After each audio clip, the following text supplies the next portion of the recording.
me one go home. Mr. Tallyman, tally me banana. Daylight coming, me one go home. Thank you for joining us for this video about the proposed bell schedule for 2017-2018 school year. I wanted to point out some key features to you guys. First, starting with the period column here. In years past, we have had 8 periods in a school day, and in our proposed bell schedule for next year, there will be 10 class periods. I also wanted to point out that in the last few years, the class periods have been 45 minutes long, and in the proposed schedule, they will be 42 minutes long. So we're losing 3 minutes of class time. I also want to point out the actual times. We'll be starting with the proposed schedule at the exact same time this year, 8:40.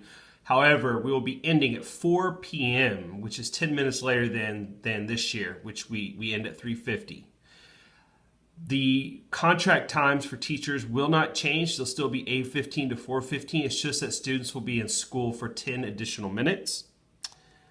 Some other key features that I wanted to point out. The leadership class will be second period, which is also the attendance period that we need to be accountable for attendance.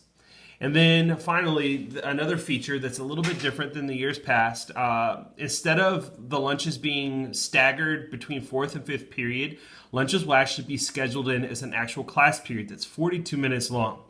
So this is how it will work. Let's say you're a 6th grader, and on your schedule, your 5th period will actually say lunch. So when 5th period rolls around, the 6th grader will report to their 5th period class, their 5th period teacher. The teacher will play announcements while they're taking roll. Then they'll escort the student down to the cafeteria, drop the class off. They'll have a 30-minute duty-free lunch. And at the end of that 30-minute duty-free lunch, they'll stop back into the cafeteria, pick their classes up, and bring them back to their classroom until the bell rings.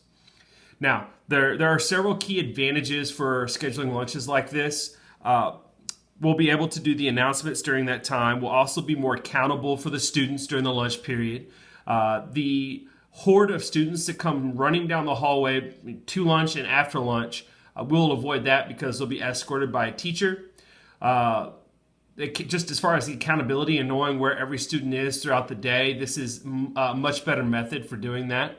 The backpacks will stay in the teachers' classrooms. That will avoid all the clutter that we have right now in the cafeteria with the backpacks being just kind of thrown on the floor. It's not really a safe environment in the lunchroom.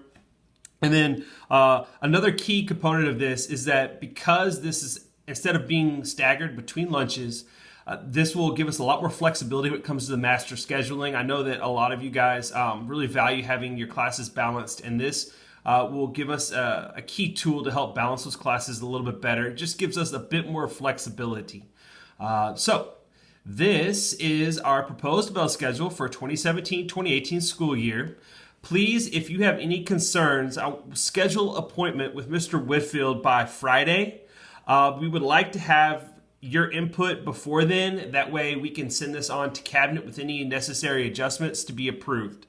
The cabinet meets every Monday. So please schedule an appointment with Mr. Whitfield by Friday.